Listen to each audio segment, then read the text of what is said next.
was pretty clear patients' skin looked different, but at that time, none of us really even understood what a wrinkle was. Your two biggest risk factors are UV exposure and your age. And the fibrillin microfibrils are the tiny little hooks or antler-like structures that connect the dermis to the epidermis. Very often we will take what we call photoprotected skin, something from the buttock, for example. If we look down the microscope at that, somebody who is 70 will have very similar skin to somebody who is 25, because without that sun exposure, the skin is healthy. In our youth, our immune system is very healthy and can effectively get rid of pathogens, bacteria. Was there a role way downstream of that, where there was a sweet spot that you could advise people on the types of skincare that they could use, and it would have an impact on their long-term skin health? But I literally got a yes, 100%, absolutely, no doubt.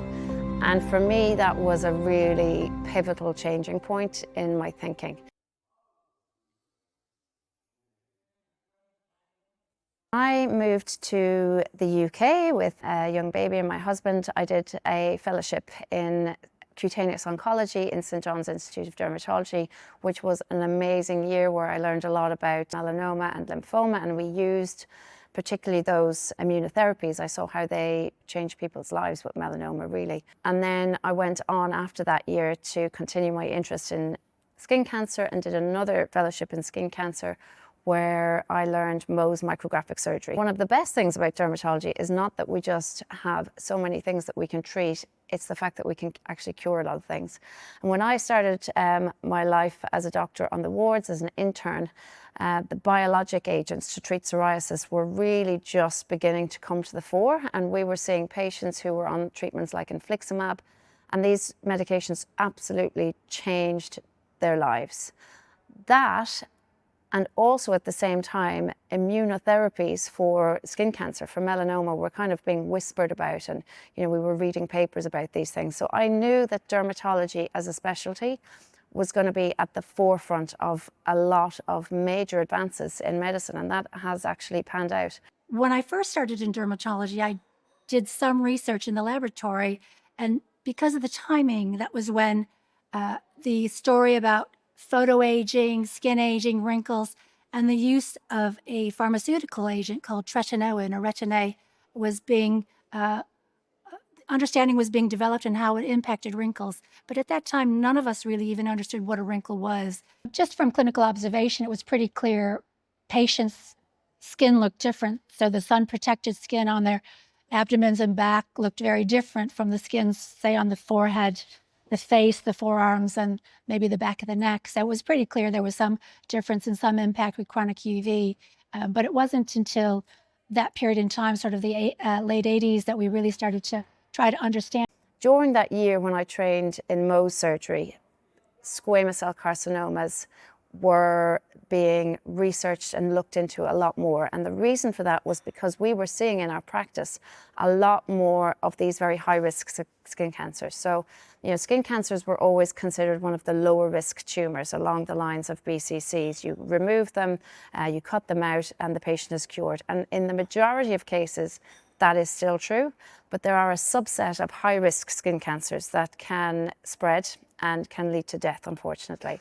And there just seemed to be a lot more of those cropping up in our practice. What we noticed was that the reason for this upsurgence in squamous cell carcinomas is, of course, because of UV exposure, and we're all being exposed to UV a lot more, but really because we're living longer, which is great because healthcare has improved, people's nutrition has improved. We know that the number of people over the age of 60 is set to double by 2050.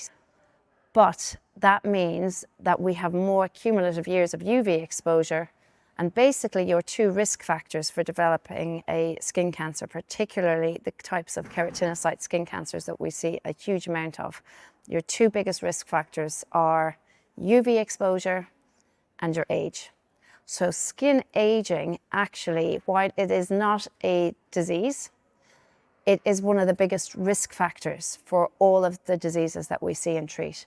So actually investigating skin aging and the therapeutic markers that we see in skin aging and that we could possibly treat and reverse is actually very important when we think about skin health in the future going forward, maintaining skin health in an aging population.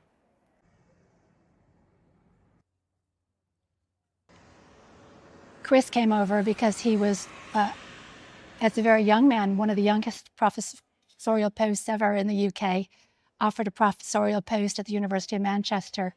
And that was a time where there was a very strong clinical dermatology department in Manchester, but really no research. He was the foundation chair at the University of Manchester to set up this dermatology research department. And as a consequence of that, it's expanded, 100-fold, and now is a global leader, recognized as a global leader in dermatology research. I'm a senior lecturer at the University of Manchester. I research skin ageing with a particular emphasis on looking at skin of colour and how people with the lightest skin types and the darkest skin types, how they age, how healthy their skin is, and what kind of influences from the external environment they experience to their skin. So at Manchester, we have a very unique setup. So we have an academic unit where we have the laboratories, we can take skin samples and really dissect what's going on beneath the skin surface. What we also have with our unit here in Salford is the ability to take healthy volunteers, take their skin, investigate what makes their skin healthy, take those biopsies over to the labs. We're one of the only units in the country that is able to take these healthy volunteers, take their skin and study it down in the laboratory. The concept of being able to treat skin aging really was new to me until I did the Masters. And I remember sitting in lecture rooms with Professor Rachel Watson, who is a professor of skin aging. I remember sitting in the classroom with her, with the other students, and we would be critically reviewing papers. And we were critically reviewing papers on green tea extract, which I thought was, at the time, it was mad. But we were sitting having these debates about whether or not these compounds could impact the skin. And then they were bringing us to the lab and showing us how, at that time, the Manchester patch test assay was already known and was a validated research tool. So we were looking at how the Manchester patch test assay was done. We were going into the labs, looking under the microscope, and then critically reviewing papers. And now, of course, EGCG and green tea extract has been shown to be a really, really potent antioxidant. That's very important in skincare. But all of that really opened my mind to the fact that we could see what skin aging was under the microscope, but target the cellular aspects of skin aging with these, what were considered cosmetic treatments, and bring the skin back to healthier, younger skin.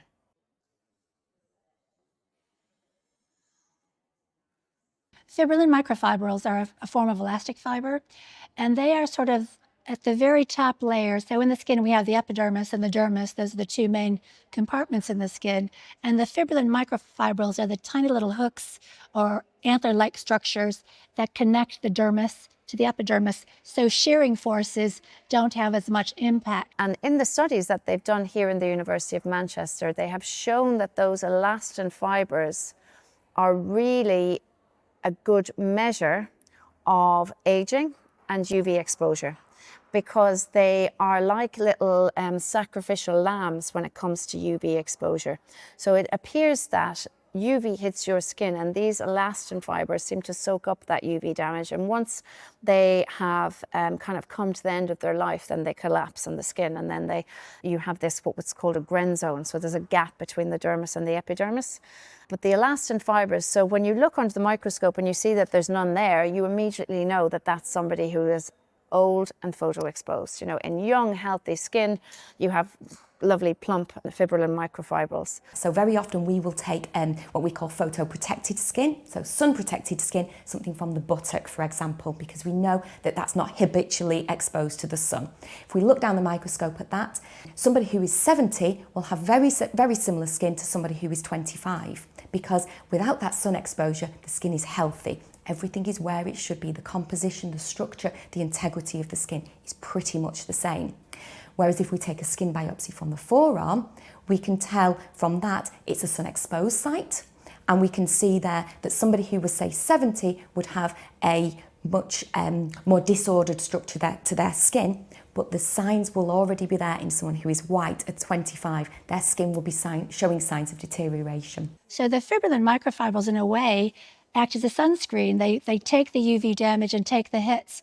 And we know in patients where they have more degradation of fibrillin microfibrils in the hypertrophic skin types, they tend to develop less skin cancers, keratinocyte cancers, which are cancers that develop from the epidermis. So the fibrillin microfibrils are like the canary in the coal mine. They sort of signal UV damage, and in patients where they're very fibrillin microfibril susceptible to UV, they tend to get more wrinkling because the little hooks that connect the epidermis and dermis degrade, and then we get a lot of shearing forces and ultimately tearing. Our skin is a very effective immune organ. You may not have realized it, but our skin is in a constant yin-yang situation where there's damage and there's repair. And damage and repair, in our youth, our immune system is very healthy and can effectively get rid of pathogens, bacteria, as well as rogue cells that may develop from UV damage. And our bodies are very well placed to keep that balance intact as we age chronologically, as we are exposed to more UV damage and other external factors like smoking, pollution, stress, poor sleep. Our balance shifts and our body can't repair as well, and the stress and damage becomes overpowering and results in low-grade chronic inflammation. Well, you might not see redness in the skin, but at a cellular level, the immune system is off balance and there's a low-grade inflammation which feeds on itself and can result in accelerated aging. What we want to do with any topical product that we apply, as well as eating healthily, having a healthy lifestyle, exercising, getting good sleep, is to reset the balance. And as we get older and with more external exposures that are damaging, our balance shifts and our body is less well able to reset the balance. So we want to provide our body with all the right ammunition to try to keep the balance intact and appropriate for as long as possible.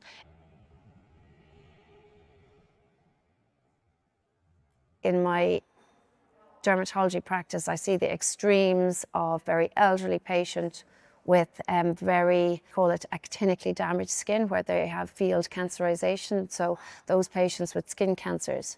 But, was there a role way downstream of that, where there was a sweet spot that you could advise people on the types of skincare that they could use, and it would have an impact on their long-term skin health? That was always the question. We were always telling people to wear SPF, of course. Sun protection is still the biggest and most important thing to apply topically to your skin. But was there something else? And actually working with Richard Barlow was when it came up again. Dr. Richard Barlow is a dermatologist who is known to dermatologists all over the UK and all over the world for his work in skin cancer. He's a great Mohs surgeon. Myself and Richard would always have conversations in our clinics about his patients that he had seen over, his lifetime as a dermatologist, these patients that he'd, basically grown up with, and how the patients who had been diligent with their creams, really their skin health when it came to them being in their 80s was much better. I was asking Richard, do you think if we start using retinoids early enough down the chain, not when, people have already this actinic field change or really bad photo damage, but early enough in the chain, do you think we could possibly prevent skin cancers down the road? And Richard said, well, it's plausible. Their skin definitely looks better. Well, how about we ask the person who knows more about retinoids than anyone else on the planet, Chris Griffiths. So I didn't know Chris at the time, but I decided to email him and say, hey Chris, my name is Claire Kiley. I'm a consultant dermatologist. I'm really, really interested in skin cancer and, preventative measures. Do you think that if we used tretinoin early enough in, downstream, if we could prevent skin cancers down the road? Expecting to get a very kind of nuanced professorial response, but I literally got a yes, 100%, absolutely, no doubt. And for me, that was a really pivotal changing point in my thinking, because I kind of thought we are facing, in whatever 30 years' time, an onslaught of age-related skin cancers and age-related disease. And if there's something that we can do now that's going to reduce that impact, then we should be researching this. We should be telling our patients to do it. We need to do this. So myself and Richard came up with the idea of chapters. So this chapters is our prescription grade routine that has tretinoin in there, and we started giving that to our patients. And that worked really well with our patients, because one of the problems that we have always had in advising our patients to use certain skincare routines is that we tend to advise them to use lots of different things, lots of different vitamins. We know vitamin A is good, but what about vitamin B3 and vitamin C? And so we'd give them kind of nuanced routines, and they just wouldn't be able to do it because it's very complicated. So we decided, oh, what if we have a box and we just put all of these things in there, we formulate it ourselves, and we send it to them every month. And that's what we did. And we've been doing that now for nearly 2 years, and that is going really well. But at the beginning, when we had designed that box, before we actually started to develop it, we obviously wanted to get the input of our colleagues and other dermatologists. And the first person both myself and Richard thought to go to was Tamara, because Tamara is considered the doyen of skin aging and cosmetic dermatology in the UK. Obviously, she founded the Masters. She is a very well-respected researcher in her own right in skin aging. And so we went to Tamara with our idea, and she said, yeah, I think you've got a really good idea there. That's great. But let me tell you what myself and Chris have been up to. Obviously, we understood a lot about skin aging. We were very familiar with the pharma drugs that could improve photodamaged skin, and we're very interested and understood a lot about different cosmetic actives that could also do the same. But we were never really satisfied with the level of study of these cosmetic actives. But we certainly felt by combining a number of categories of actives together, a synergistic effect could be obtained for powerful results. So we understood, as we understand photodamage and extrinsic aging of the skin, antioxidants were critical, anti-inflammatories were critical with the concept of inflammaging. Peptides and retinoids were critical for deeper dermal repair of collagen and elastin, as well as hyaluronic acid, which has superficial impact on the epidermis, but specific chain lengths have been shown through chemical signaling to actually repair dermis. So with all of the knowledge that we had and understanding of potent antioxidants as well, lycopene and bilberry. So there is a very different level of science expected for a cosmetic company than there is for a drug company. And that's absolutely fine. With cosmetics, what people want them to do is to hydrate their skin, to improve their kind of glow, their appearance, get rid of dullness, and improve fine lines and wrinkles. And that is what the basics of a clinical trial does. So you may have a product that's tested on anywhere between 10 to 50 individuals. They're given the cream, they use it on a daily basis, and they fill out some forms, and there are some pictures taken. So oftentimes with very high level imaging like Visio scans, and then at the end of the trial you have results that say wrinkles were reduced or hydration was improved, things like that. And you'll also probably get results like 9 out of 10 women or 90% of people that used it liked it. So that's kind of your basics. Then you have things that are studies on the different molecules in skincare. So the actual active ingredients can be studied on things like skin explants. Usually that's skin from abdominoplasties. And so there's excess skin from the operation that can be studied. Or 3D skin, which is basically skin that is grown in the lab. You can grow keratinocytes, you can grow fibroblasts, and you can test them in the lab. For certain molecular studies, that is really, really good. And that is a fantastic way of studying single ingredients in skincare. And it's really usually the basis of how products are developed. Next up to that, you would have kind of at the top would be a randomized control trial, a blinded trial, and that on human skin would be, really considered the best way to do it. Ideally with the final formulation of the cream. So, we talked about a lot of cosmetics are tested, just the individual molecules are tested, individual ingredients like testing niacinamide, but the final formulation. So when you put everything together, you put the peptides and the niacinamide and all the things together and you have your cream, testing it on human skin and doing biopsies of that skin really is the pinnacle of of research in cosmetic testing. And that is really the kind of thing that we would like to see more of going forward, because it's that kind of testing that will really prove that these ingredients are having an impact at a biological level in living humans on human skin. So a lot of people will study cells, understanding in a 2D dish what's going on with cells. What we're looking at is the whole piece of tissue, which is far more informative. We know that the skin has lots of different layers, there's lots of different cell types in there. How they interact is really important to understand that from a tissue rather than from each individual cell in a dish. So what we're really trying to do is recapitulate what would happen if you used a product topically for, say, 6 months in use in your home. But by using the Manchester patch test, we can apply these products under laboratory conditions to an individual and see within 2 weeks whether that product is going to be efficacious at repairing the skin. There's a great deal of effort that goes into designing these processes. We have to have ethical approval to allow these studies to take place. And that involves actually making sure that what we're doing is the right study on the right people at the right time. We also make sure that we understand the power of the study. How many people do we need to recruit to a study that is ethical, so not too many people, but is enough to show statistically that these products are going to have an effect on the skin? There's always a danger that your lovely product that people have enjoyed using actually doesn't have any effect deeper down in the skin. And so this is about taking that choice, asking an independent academic unit to go and test that product and say, did it work, did it not? It's a leap of faith. There's a danger that your active might not work, but we can certainly tell you for our experimental design and our methods whether there was a efficacious result. This study is really unique because it is about taking actual skin biopsies. So everybody can do a study where you're looking at, does the skin look brighter? Does it look healthier? Does the consumer like it? That's not a problem. These are easy studies to run. They take a lot of volunteers to take part in them, but they're relatively easy to achieve.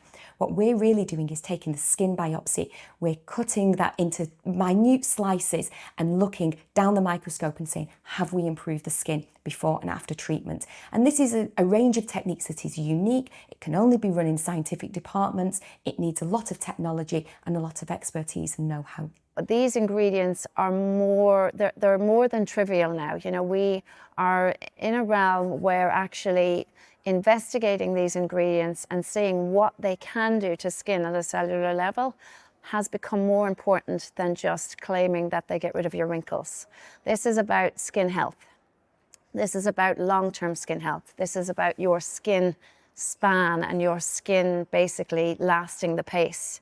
You know, if everyone's going to be living longer, you need your skin to last longer. So actually really digging down and finding, well, why are these ingredients working? We know the retinoid story, we know tretinoin works, and you know, Chris has been instrumental in discovering the pathways as to why exactly tretinoin works on retinoid receptors, what it does to collagen and elastin fibers.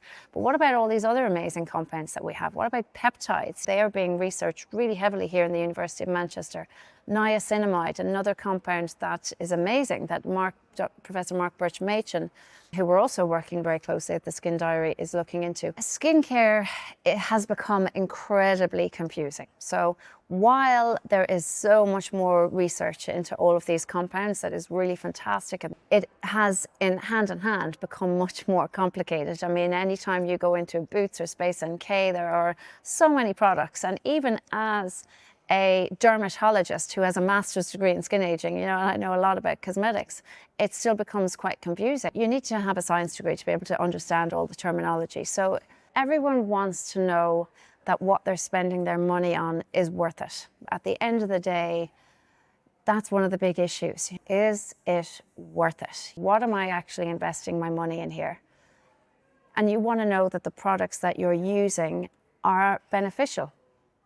So by us doing this testing, by us raising the bar, doing testing that's university level with these professors who are top of their game, by us doing that level of testing, we are raising the bar for the others to do that level of testing. So we are really, really keen to do really significant research, not just because of the cosmetic side of things, but because of the skin health side of things.